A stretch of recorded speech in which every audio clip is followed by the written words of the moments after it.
actually never met in person, but just throughout this whole experience of the pandemic and everything going on, he was really an inspiration, and he was somebody that just stepped out and tried to make people laugh and had fun. And he is really renowned hairstylist, and he works for lots of different fashion shows and for an incredible brand. But you just have such a humility about you, and so I was excited to have this interview with you. Thank you so much for this great introduction.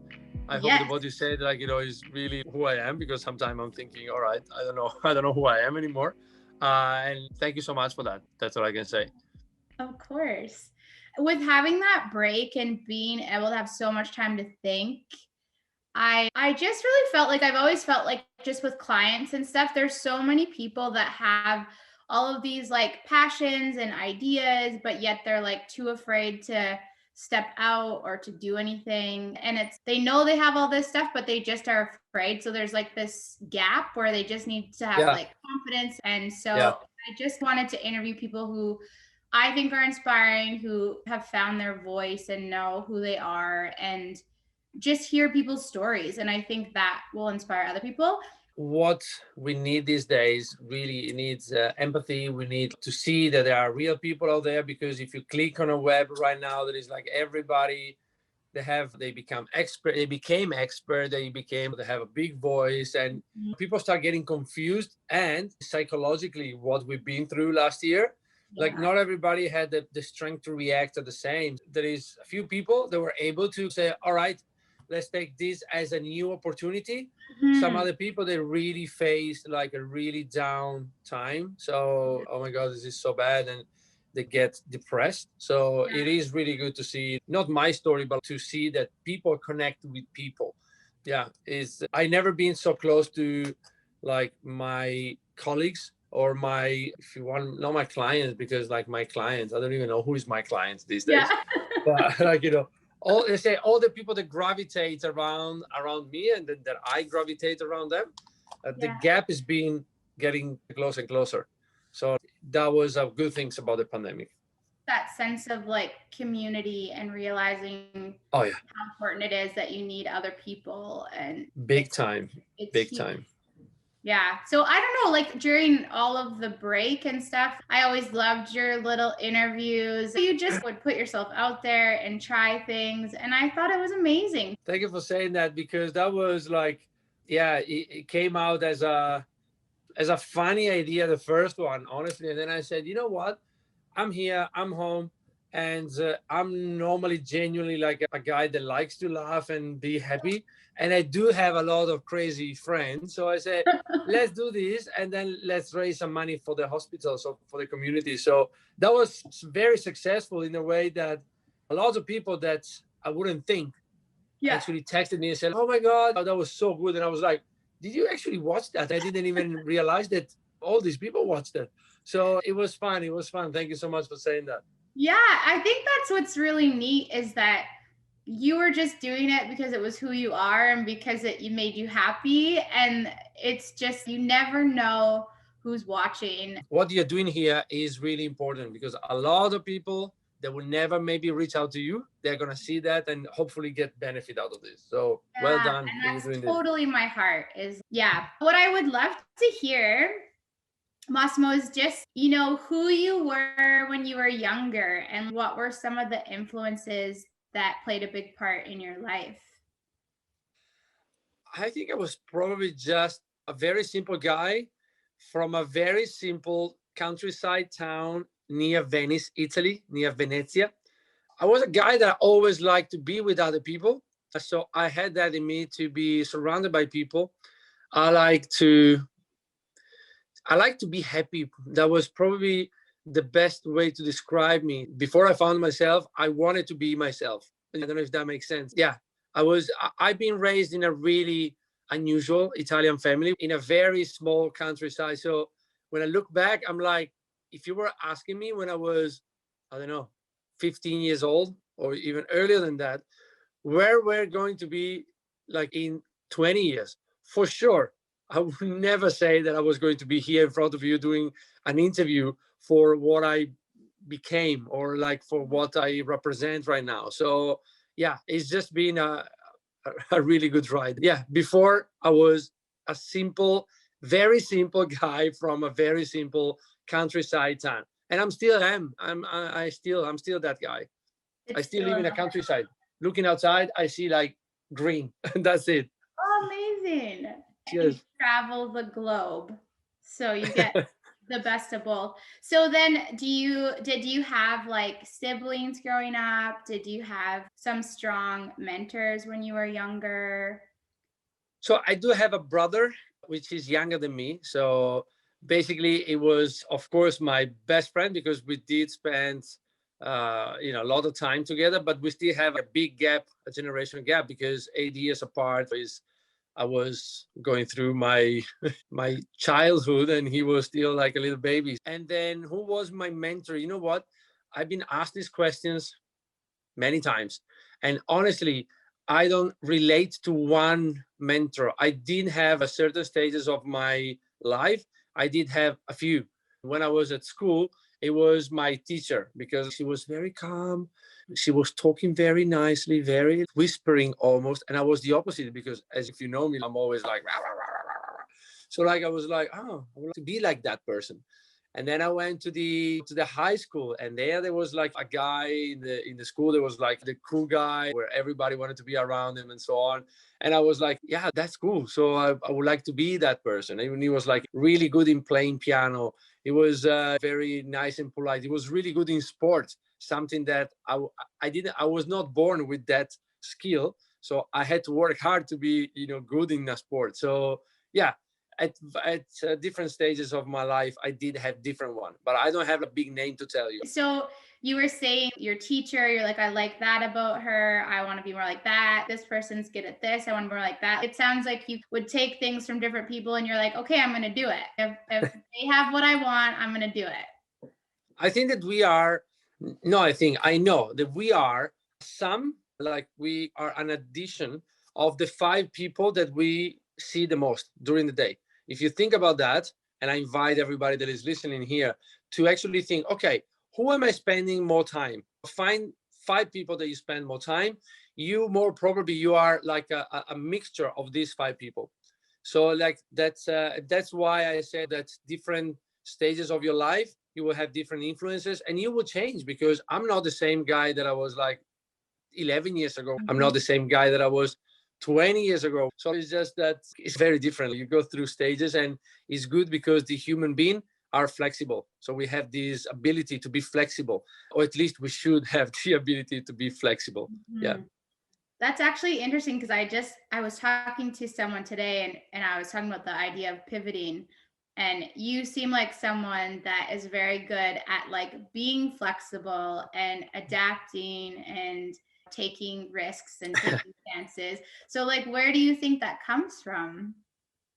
Okay, this is probably going to reconnect to probably a question you're going to ask me later on regarding my family. But I think that my flexibility comes from like the fact that I wanted and I needed to grow up quite quickly, and I don't want to like do one of those speeches that you see on TV. The people like get emotional and stuff, but I did grow up from a, let's say, a funny family because I like when people think about the traditional Italian family, everybody thinks about big house, lots of people inside, lot of noise, a lot of people cooking and praying at Sundays and stuff.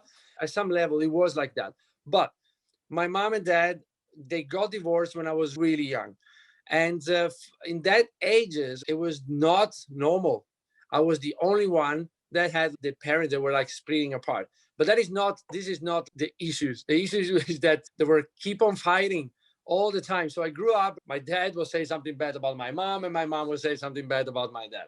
And then I was living in this Italian house, and I was living mostly with my grandparents, which they lived downstairs where I was living.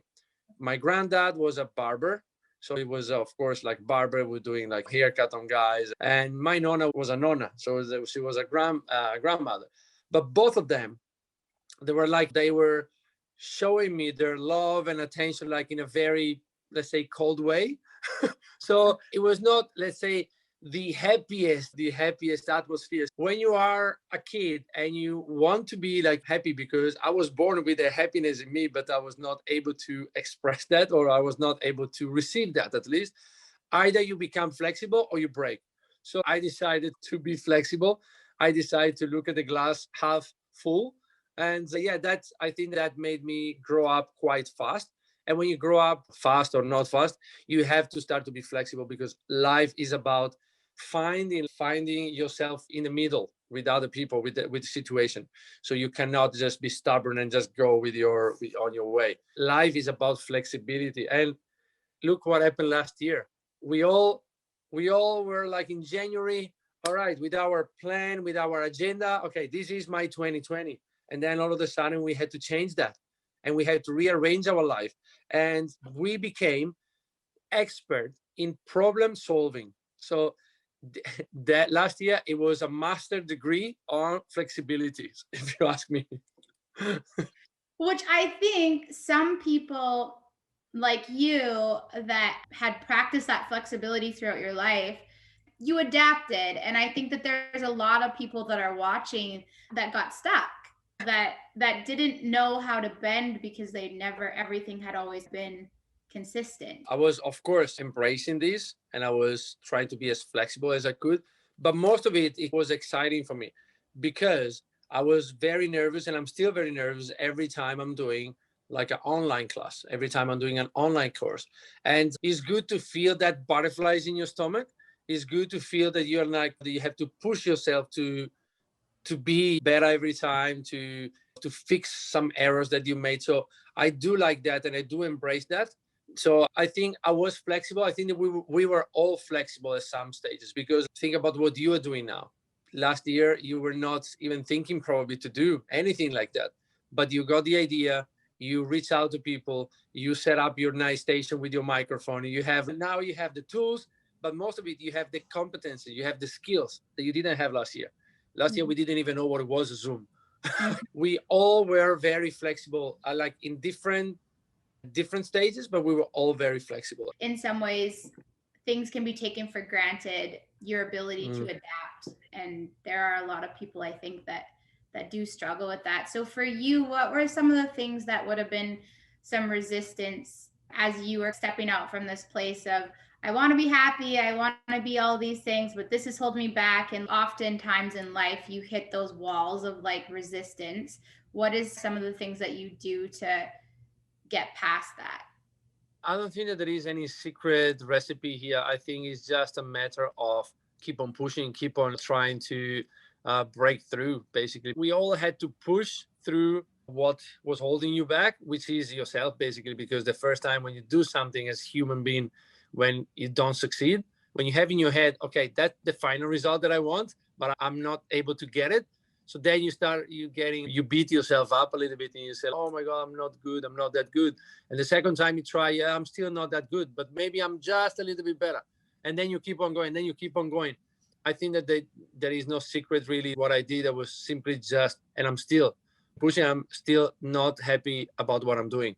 So this is probably a mistake, because I've been spending time with great leaders, with great influencers in my life. And at some stage, everybody said, you should acknowledge what you do, and you should be happy and proud about what you're doing. And I'm very autocritic to what I'm doing. So I think that is how I overcome the issue. Let's say, just keep on pushing, and just keep on wanting to be the person that I think I could have been, basically. Yeah. So And I think there's a lot of people that can relate to that feeling of, people would look at you, Massimo, and think, oh, he's done all these amazing things and doing all of these shows all over the world. And yet you still don't feel like you've made it, or that you know what I mean? And I think a lot of people feel like that. I just scratched the surface. Honestly, this specifically the last few weeks, all I've been doing, I've been studying. I've been like trying to develop myself to be able to have some more knowledge, some new knowledge to share with whoever decided to give me the more precious things that they have, which is time. Because these days, that is the most precious things that we have. It's not money, because money they can print it. Time, we cannot print time. So every time that people give you time is your responsibility to give them something. You have to leave them better than you found them. I've been very lucky too. Because I've been surrounded by amazing people, by very talented people. And when you are in a family like our family, the Kevin Murphy family, you have two options. Either when you see the people, they like go as fast as light, you have Yeah. two options. Once, after a while, you gave up and you say they're going too fast, or you try, or you just start to run and you run with them. So there is like for some people, it's about timing. It's not about if they want to do it, it's about timing. Some people are ready now, some people will be ready in 2 3 years. So I've been very lucky. I had great influence.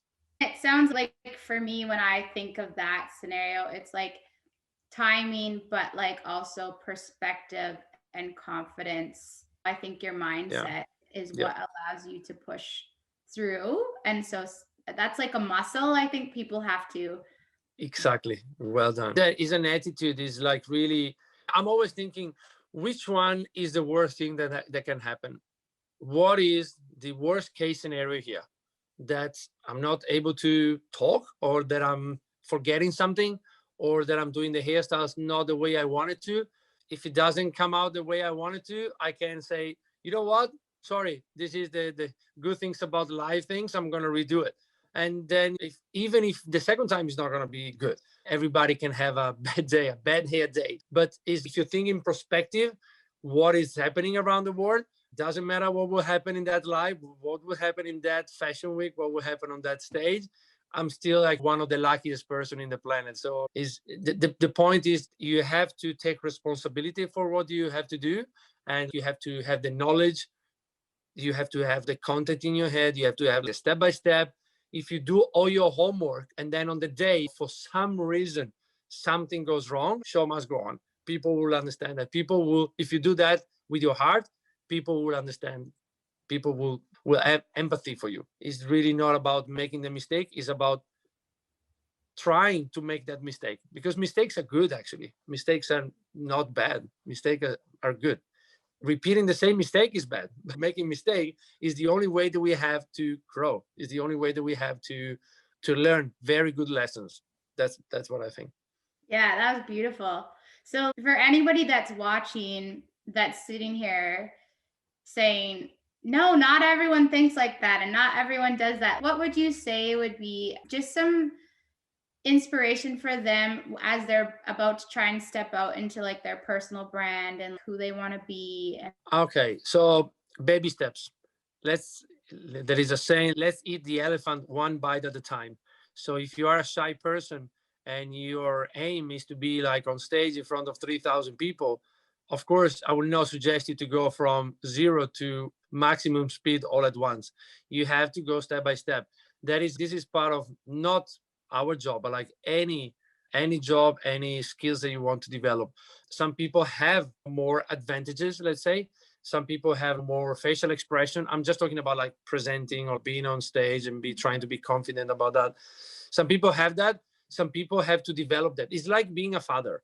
Okay, I'm a dad, and like when I look at my wife, so my wife, she had our daughter in her for 9 months. So a woman is being like, you were born as a natural mom. So is in you, is part of your software. Okay. Yeah. A father, you all of a sudden you see this little thing and you know that you love it. And you know that that is flesh of your flesh, blood of your blood, but you become a father. Do you have a book that you read? Do you have anybody that can give you like that tip? No, you have to keep on going. You have to just develop yourself and you learn how to be a father. So a mom is born as a mother, a father learn how to be a father. And it's the same thing in presenting. Yeah, step by step, developing yourself in a new career or in a specific skill takes time. Being a hairdresser takes time. And especially these days, like being a hairdresser is not just about if you're good or bad in doing a haircut. If you think that your clients come to you just because you're good in doing their haircut, it's not for that, because the hairdresser next door can do exactly the same haircut. Because nowadays, either you are good in doing the physical skills, or you shut down. People come to you because of you. So people want people. They don't want another product. They don't want another link. They want like people. If you're just starting, be patient. This is something that's probably is missing these days, because everybody promise you to, become, I don't know, millionaire or to become expert overnight. I'm telling you something that probably you don't know, but it's not true. This is not true. I've been a hairdresser for 30 years, and I'm still far away from the hairdresser that I want to be. It really takes time and passion. If you have the passion, you are set. You are set for success. So good. And you're tying in this whole message, like for me anyways, is just being yourself and being authentic and owning who you are. And I think you said it really well. If you get on stage and you mess up, or you get on YouTube or whatever you're trying to do, it's you being yourself in that moment that people connect with that. Absolutely. There are like some mechanism in our head talking about when you are in front of people. You think that when you're struggling, what do you think when you are struggling?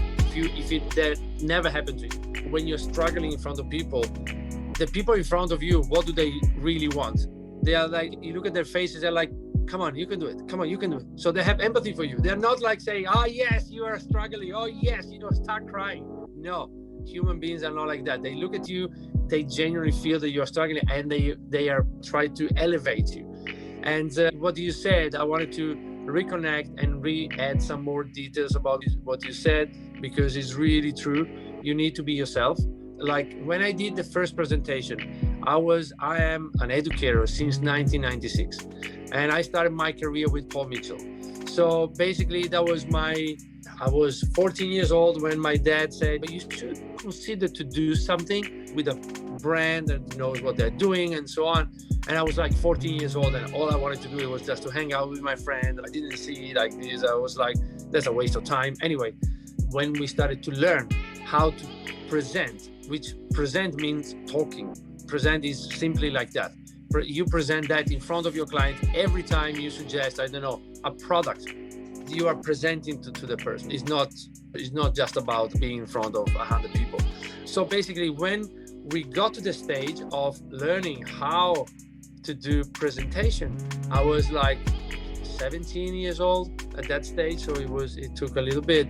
17 years old, and I remember this girl, and I was looking at her. She was so confident. She was like talking with her hand. Their facial expression was just it was serendipity. So she was like, oh yes, I'm like doing my thing here in front of 40 people. And all I was thinking is, oh my God, soon is going to be my turn. Oh my God, soon is going to be my turn. Soon is going to be me. And everybody's going to watch me. And like, contrary about what people think, I'm a very shy person. And when I say that, everybody laughed. But it's true. Everybody that knows me at least laughed. But it is true. I'm a very shy person. And when it was my turn to be there, I made the biggest mistake that I could have made. It was of course, I didn't feel confident, but that was not a mistake. That was a state of mind. It was that I had to face and overtake. But my biggest mistake, it was not to be myself. I was trying to copy how she was. But you are you, and you have to embrace who you are.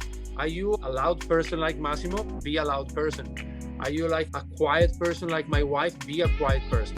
Because you are unique and everybody can relate to you. So as I said before, we attract people. We don't attract them. People want people. They don't want to see just what you are doing. That is everything. Like that is the whole idea of having a personal brand and connecting to who you are is everything. And right now with all the people changing and pivoting and having to reinvent themselves, it's so important to connect with that piece.